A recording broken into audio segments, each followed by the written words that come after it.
Welcome to PressThis, the WordPress community podcast featuring exclusive content and interviews with leaders in the WordPress community, covering everything from development to integrating your digital marketing strategy with WordPress. Join host David Vogelpohl of WP Engine and special guests from across the community as they keep you up to speed on the latest advancements in WordPress. Let's get started. Hello, everyone, and welcome to PressThis, the WordPress community podcast on WMR. This is your host, David Vogelpohl. I support the WordPress community through my role at WP Engine, and I love to bring the best of the community to you here every week on PressThis. As a reminder, you can follow me on Twitter at WPDavidV, and of course, you can subscribe to PressThis on iTunes, iHeartRadio, Spotify, or download the latest episodes at WMR.fm. In this episode, I'm really excited for this one. We're going to talk about how women and teenagers in Africa, particularly in Nigeria, are using WordPress to thrive. And joining us for that conversation from How Do You Tech, I'd like to welcome to PressThis, Mary Job. Mary, welcome to PressThis. Hi, David. Thank you for having me on this show. I'm so excited to be here too.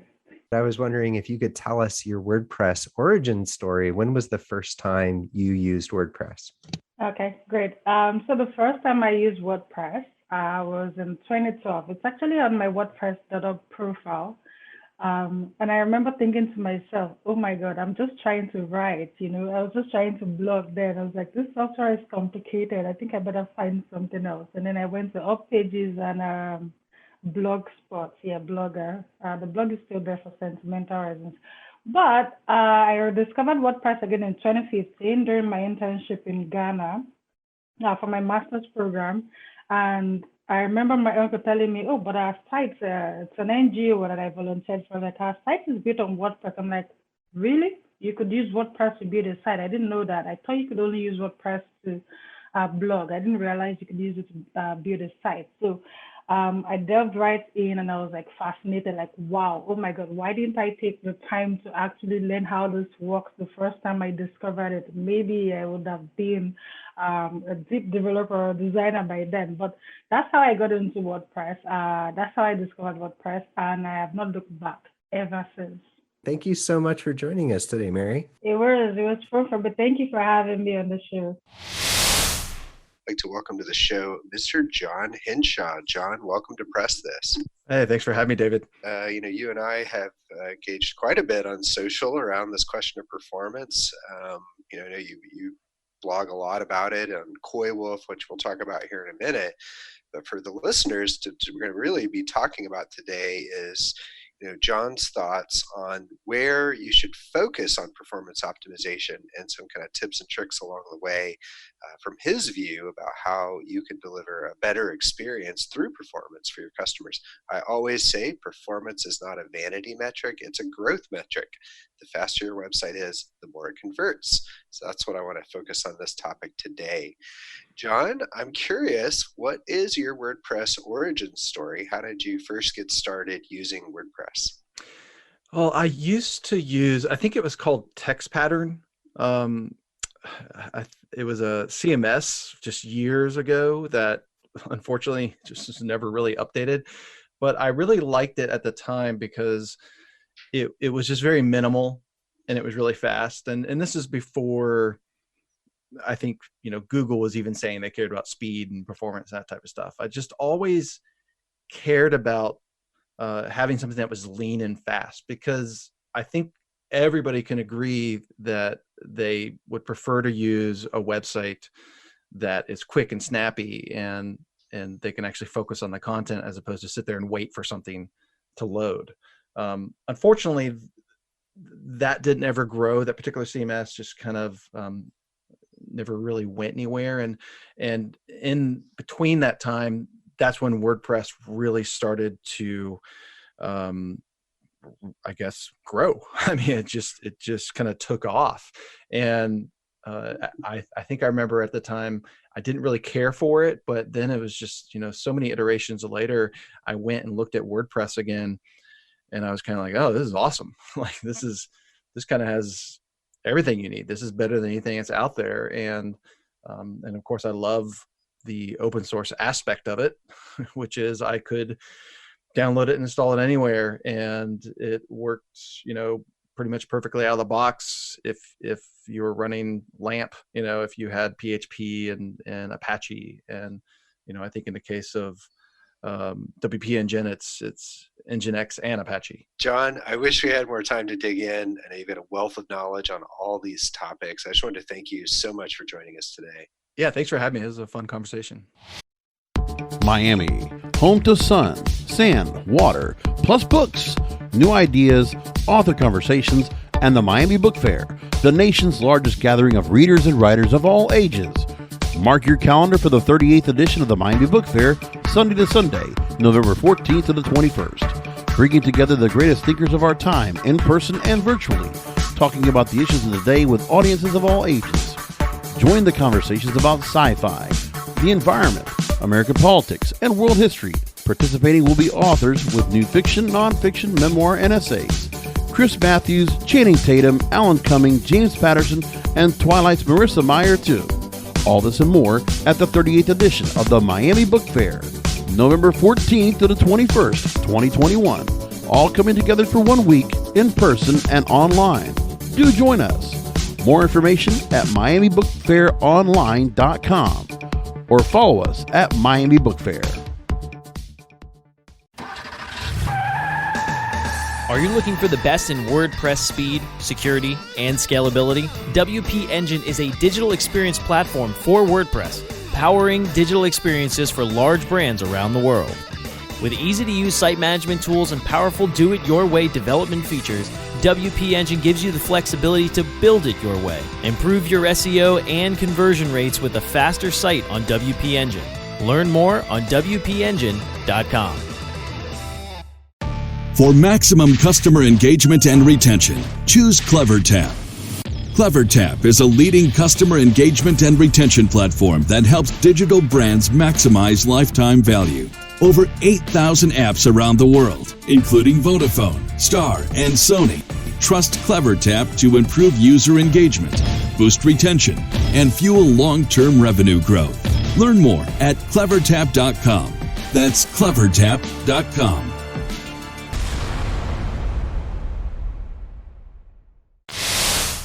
I'd like to first start by welcoming to PressThis the founder of Delicious Brains, Brad Touesnard. From the other side of the transaction, I'd like to welcome the founder of WP Engine, Mr. Jason Cohen. So Brad, I'm going to start with you. I asked this question of every guest of PressThis, which you would know if you listen, and that is to briefly tell me your WordPress origin story. When was the first time you used WordPress? You got to go back a ways. Gather around, kids. I'll tell you a story. So back in 2004, I was looking for a CMS for my website, and I found WordPress and set it up. And my first blog post on my site is just remarking on how great WordPress is, actually. So that was the start of it. Kind of tinkered with themes and eventually plugins. Published my first plugin 2007, and just just on my own site. I don't even think I knew about WordPress.org. What kind of site was it, by the way? Just a blog, really. Just okay. Yeah. This is like before Facebook and Twitter. This is how you published to the world, right? Like when you wanted to tell them what you were had what you had for breakfast. So that was basically what it was. I've since pruned that site because it had a lot of embarrassing stuff on it. So I've removed that. But and then kind of just, it went from there. I ended up working at an agency in Vancouver in 2008, and ended up building sites in WordPress professionally, and on some pretty big projects for pretty big clients.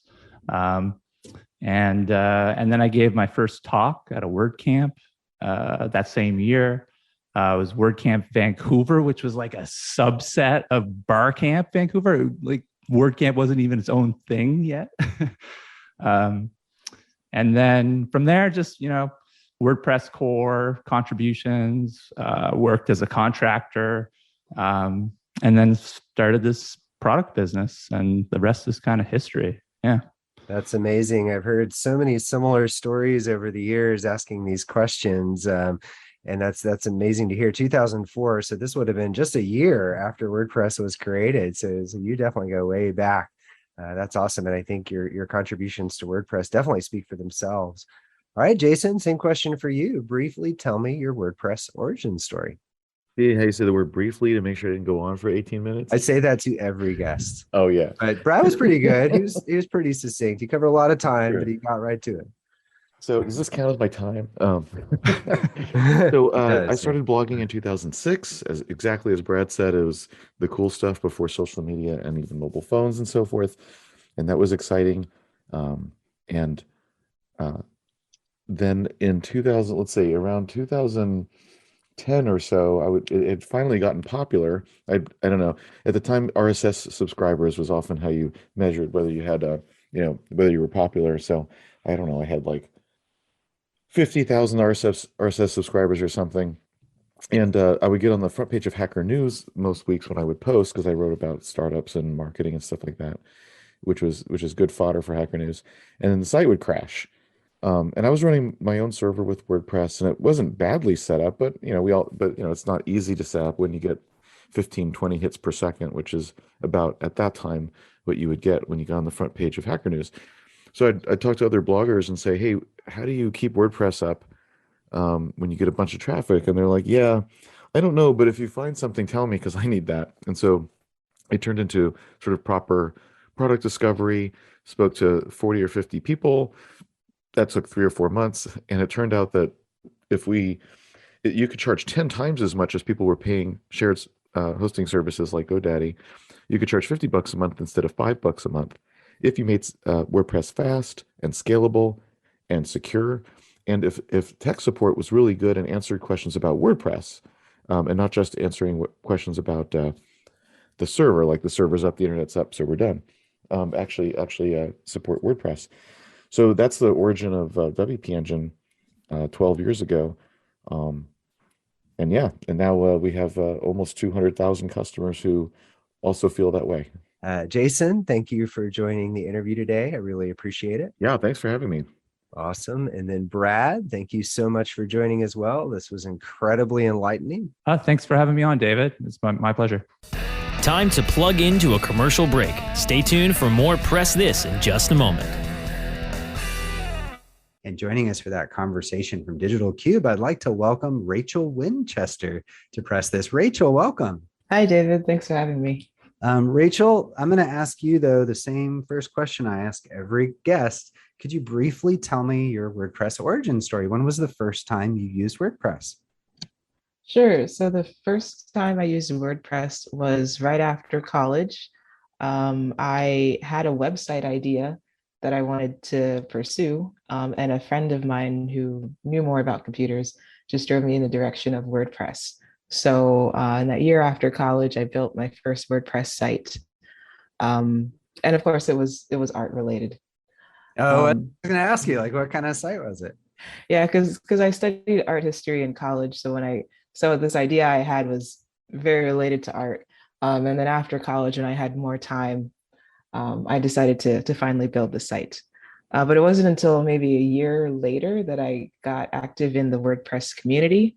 I wanted to learn more about the platform that I was using for that site, and some other website ideas that I had in mind, just as a hobby. So I started going to meetups to learn more about the platform and meet more people in the community. Thank you so much for joining us today. Thank you for having me. I was excited to talk about this topic. Joining us is Rachel Gogos of BrandID, of the BrandID, and Chris Badgett of LifterLMS. Rachel, welcome to the show. Thanks, David. So nice to be here. Glad to have you. And Chris, welcome to the show. Great to be here. Thanks, David. So to kick us off, Rachel, I guess we'll go with you first. Could you quickly tell me your WordPress origin story? Sure. So back in 2007, I decided to launch a web-based business, and my expertise is actually in personal branding and business strategy. So I connected with a former business partner of mine who is an amazing graphic designer and had also taught himself how to use WordPress. And we paired our skills and started building really simple websites for people that needed business websites or personal branded websites. Excellent. And then, Chris, what's your WordPress origin story? The quick version of it is it started in Alaska. I used to live up there for a decade. I used to run sled dogs up there, and I managed a helicopter-supported dog sled tour business on a glacier. In that period of my life, I got really into leadership and management. So I started blogging about that. I had a website called outdoortribe.com. It doesn't exist anymore, but that was my first foray into WordPress in 2008. From there, I started teaching other people how to use WordPress. Then I started getting clients. I became a freelancer. Then I created an agency. And then I merged my agency with another company, and we did WordPress sites for clients. Ended up focusing in the LMS and membership site niche. And through all that, the product LifterLMS was born. Chris, thank you so much for joining us today. Thanks so much, David. It's been awesome. Awesome. And Rachel, thank you as well. You're welcome. Really appreciate being on here. She's one of the world's leading experts on video captions. Meryl's first encounter with captions came in 1983 when she received a closed caption decoder. Because she depends on captions to follow the video, she has seen the best and the worst of captions. Fast forward decades later, and Meryl's digital marketing career has come in handy in educating people about captioning video calls, the benefits of captioning videos, and then doing all of that well. And so we're super excited for her to be here. And Meryl, to kick us off, I want to ask you the same question I ask all of my guests. Could you briefly tell me your WordPress origin story? I dove into blogging very early on, as my first blog went live in 2000. Between 2000 and 2003, I used 3 different blogging applications. In 2003, I came across WordPress with friends who were influential bloggers. The first version I installed was version 0.7. Who knew that I'd stick with it all these years later after changing 3 times in the first 3 years? And who knew WordPress was going to become the giant it is today? And I was fortunate to have the opportunity to interview Matt Mullenweg way back in 2004. Wow, that's incredible. I think this is the first time in PressThis history where someone's WordPress origin story was 0.7, the very first version of WordPress. Awesome. Thank you so much. Thanks everyone for listening to PressThis, the WordPress community podcast on WMR. This is your host, David Vogelpohl. I support the WordPress community through my role at WP Engine, and I love to bring the best of the community to you here every week on PressThis.